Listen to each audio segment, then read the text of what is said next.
Well, welcome everybody to a special episode of 100 Yards of Football. Today we're going to start looking at the future.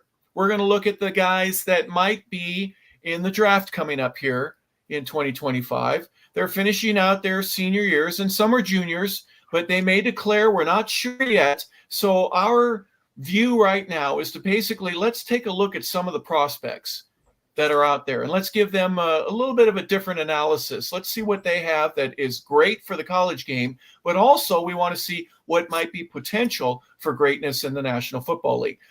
Harper LeBel, Vincent Turner. I know, Vincent, this is something that's really been a passion of yours for a while, and this will be the first show this year that we have. We're going to be analyzing some of the different players. Today, it's quarterbacks. The one thing I like to say is we're looking at the quarterbacks now in our 2025 class. I feel very honored.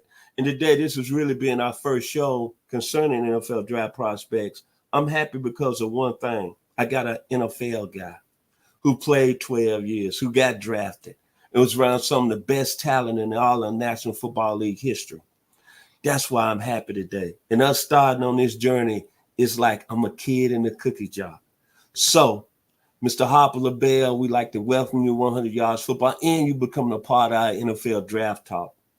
And then you played against one of the greatest defensive tackles who was a teammate of his, Mr. Reggie White. So let's get this party started, as we say here on 100 Yards of Football. Well, I appreciate that. And it is kind of important to me. I got to play with 12 different Hall of Famers in my career, 12 guys that have gold jackets. And none of the guys that we're talking about right now are even close to that, but they are at least making that type of progression. They'd love to be in the NFL, and if they have great careers, who knows what awaits them. But for right now, let's just be grateful that we have a chance and an opportunity to look at some of the new talent that's coming up. We're going to start today with talking about Miami's quarterback, Cam Ward. He wears number 1. He's a 6'2", 225-pounder. He's a senior. And let's look a little bit at some of the stats that he has thus far this year. He's 89 and 132. He's completing 72% of his passes. So he's got over 1,438 yards. He averages 11.7 yards per reception. And he's got 14 touchdowns, 2 interceptions. Quarterback rating, it's off the charts. It's 204.9. Vincent, when you look at Cam Ward, what do you see? What I see a special talent. From a skill set standpoint, outstanding arm talent, creativity, and then he can touch all 3 levels of a defense, making a difference as a passer. But his game really puts me in the mind of a gentleman I saw back in 1966, man. Tennessee State, Eldridge Dickey, a former first-round pick of the Oakland Raiders. Then he got a little bit of that skill set like Tony Robinson. When Tony Robinson was a senior at the University of Tennessee, just go back and watch the Auburn game. Tony Robinson, 3rd year, and look how Cam Ward played. Just similar, a guy that can really control the offense, look smooth all the time. And then finally, he's got a little bit of Warren Moon and Charlie Ward to his game. Back to you, Harper. And what I want to know, Harper, is how you think Cam Ward, you playing in the league and playing with 12 Hall of Famers, how do you see Cam Ward going to the next level of performing? Well, one of the things that I like about Cam is his feet. I'm a foot guy, and I was asked once on the radio, we went to a break and we got a text, and someone said, I have no idea what Harper's talking about when he talks about somebody's feet. And so when we went back on the air, I kind of explained it. Everything in sports, in my opinion, begins at a foot level. You've got to have your feet in the right position, whether you're throwing darts, whether you're hitting a baseball, whether you're serving a ball in tennis, or whether or not you're bowling, it doesn't matter. Whatever sport you play, it's how your feet are in position, how you keep your balance, how you have strength, how you have speed, your quickness. All of that to me is a part of what I mean, but I'm saying you've got to have good feet. And I think Cam does. I think his ability to rotate, to turn. He has one thing with his arm. I think it's a little bit of a sidearm. He throws a little bit more like Russell Wilson, but he has the ability to, like Russell, who, by the way, was a great baseball player. When he throws sidearm, he can bring the heat, like he's throwing deep in the hole from shortstop to get the ball to first base, to get that fast guy, that left-handed batter. You got to have that kind of zip, but you also have to have a touch. If you throw that hard on a short pass, a screen, a little bit of a over-the-top bubble, what doesn't matter. I think Cam has both of those. those are terrific assets to have. When you can throw it hard like Brett Favre, but you throw it smooth and a very catchable ball like Randall Cunningham, and you can do both, that will allow you to really excel at the next level. I like the way he reads defenses. I like the way that he zips balls in between the safety and the corner on cover 2, and he can get it to a streaking 9 route that he has with his wide receivers. His numbers speak for themselves. He's been our incarnate word for 2 years. He ended up leaving, going to Washington State, and he was there for 2 years, and now he's getting that one last chance because of COVID to play in that 5th year. So I think the sky's the limit for this young guy. Absolutely. Your thoughts, any conclusion that you have with Cam? Like I said, I like how he really handles the offense from a smooth standpoint, a neighborhood standpoint. Like you playing touch football in the streets, and there's a bit just to sit back there and, like you said, the feet moving. Like I say, he's got that Tony Robinson, man, that played at the University of Tennessee, Leon High School, Tallahassee, Florida. Same type of skill set. Well, we'll find out how he finishes up the year, if he stays healthy, if he's in the Heisman race, if he's in a national championship conversation or getting into the playoff. All of that awaits Cam Ward. So absolutely a terrific senior year. I hope he enjoys it. Our next guy we're going to talk about, Shedeur Sanders. He wears number 2. And Shedeur, let's look at the numbers. 6'2", 215 pounds. So he's a little bit lighter. He's also from Texas. He's raised in Dallas. He has 11 touchdowns, 2 interceptions thus far this year. His quarterback rating is 146.9. He's completed 67% of his passes, just a little bit less than Cam, and 1,340 yards. And he's averaging about 8.3 yards per toss. Vincent, your thoughts about Shedeur? One thing we know, he has the pedigree. His dad had played at a high level, which you was his teammate. You know what Deion Sanders, what type of player he was and what he brought to the table. When Shedeur Sanders made the transfer from Jackson State to Colorado, I talked to some people at Jackson State, and one person that told me something was the guy who does a great work for us with his voice, Mr. Mark Denham. The one thing he told me about Shedeur Sanders, he said he can make all the throws. You ain't going to have to worry about him at Colorado.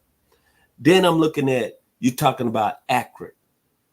Very good. Ball placement, very good. His arm talent, as I just said, he can make all the throws. But I'm going to tell you what I really admire about him is his toughness. He was sacked 8 times last week. He's been hit numerous times in his 2 years at Colorado. He can stand in the pocket and take that hit. That's a lot of things that we're not talking about in the key point with him. He's a guy, let's be honest, he has not played with an offensive line. He's really doing all this playing under extreme circumstances. Now, he made a comment last year at the Super Bowl before the Kansas City and San Francisco game. He was interviewed on Celebrity Row, and he said he was the best quarterback in both drafts. And I thought it was kind of a crazy statement. But I've gained more respect for his play this year, because the offensive line has not played up to par since he's been there.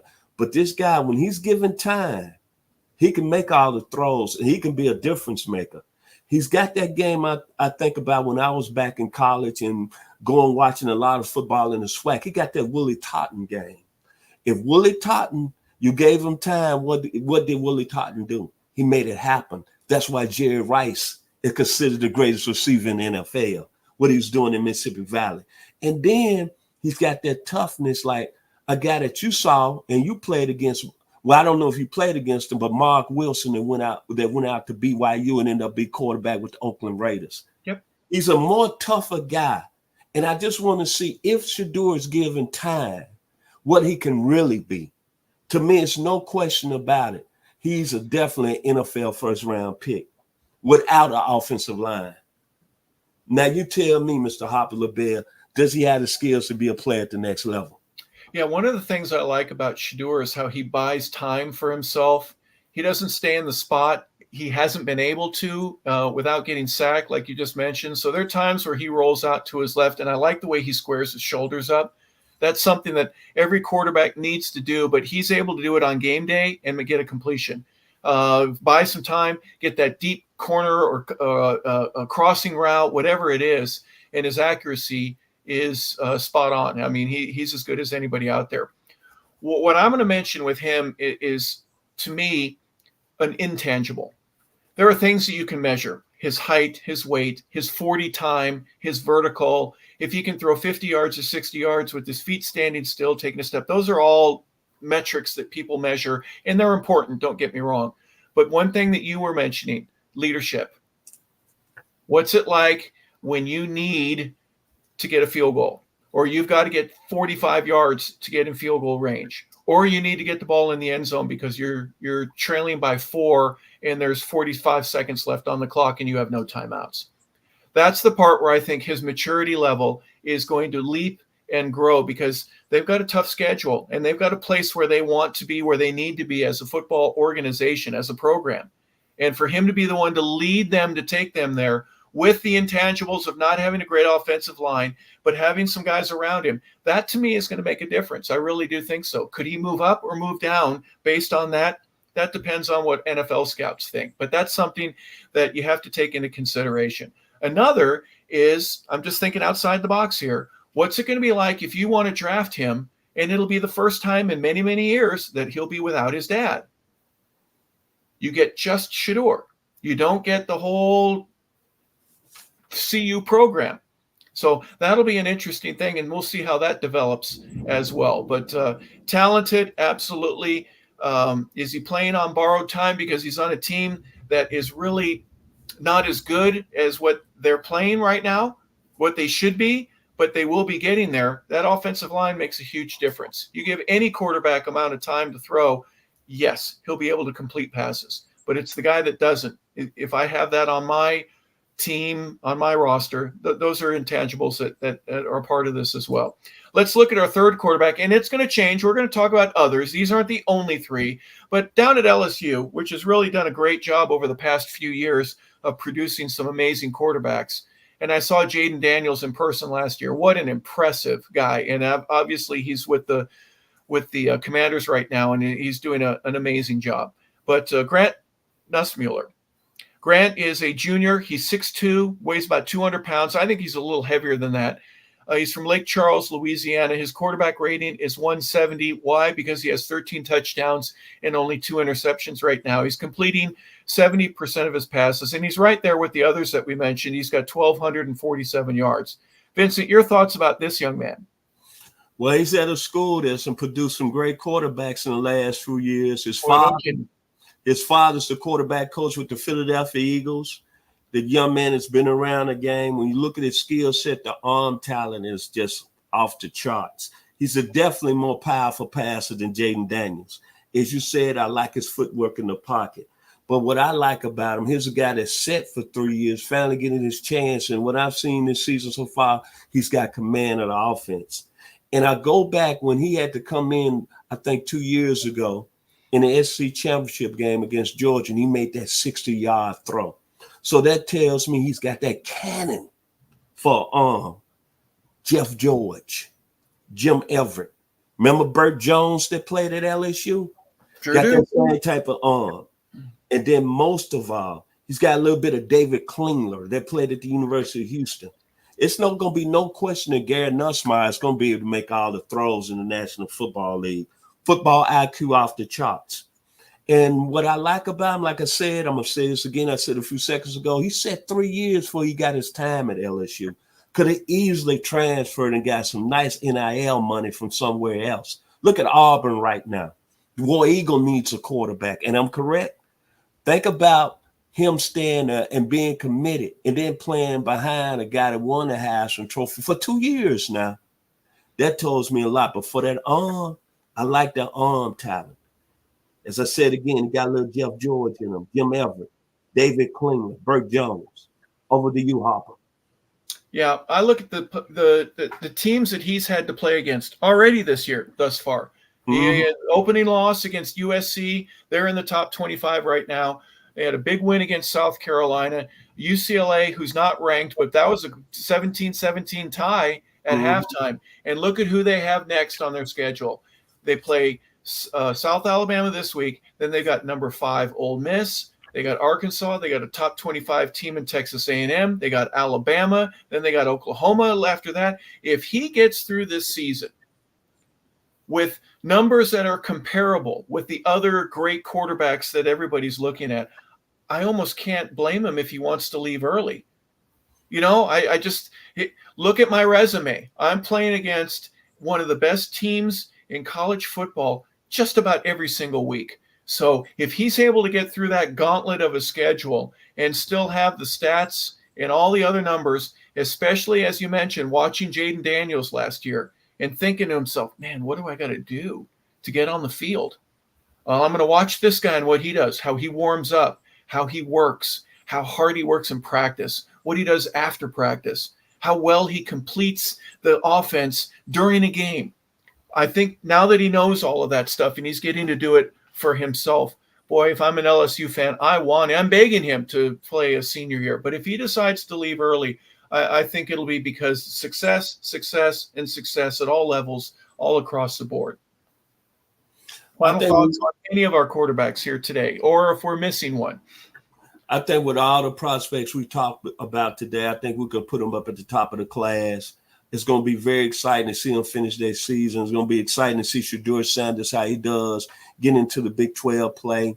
Of course, Cam Ward has got the nation on fire. When you go out there and people mention Cam Ward's name, they talking about Heisman, they talking about Miami is back to you. It's excitement down there in South Beach. And, of course, Gary Nussmeier, it's going to be interesting what you just said about the SEC schedule. He's going to be playing against top competition. And if he comes through there and put up numbers like 3,500 in the air, 27 touchdowns, 6, 7 interceptions, there's no question about it. I'm leaving. I can't wait. Money in the bank. The three prospects we talked today about are very special football players at the highest level. Those are my final words today here on 100 Yards of Football. Back to you, Harper LeBel. Yeah, and these aren't the only three guys. We'll talk about many others, not just quarterbacks, but other positions. But we just wanted to start by giving you an overview of some of the top prospects that we see right here, right now. It'll change over the course of the season. But there's going to be about 224 guys that are drafted this year. And we're looking forward to telling you about as many as we can. And we hope that they'll be playing on your favorite team in the near future. But for right now, we just want to say thank you for looking at the three guys that we looked at today: Cam Ward, Shedeur Sanders, and Brett Nussmeier, three of the best quarterbacks right now that are in college football. And we'll have more for you later on. But thank you for watching 100 Yards of Football. We appreciate you tuning in. For Vincent Turner, for Logan Landers, our producer, I'm Harper LeBel. You guys have a terrific day.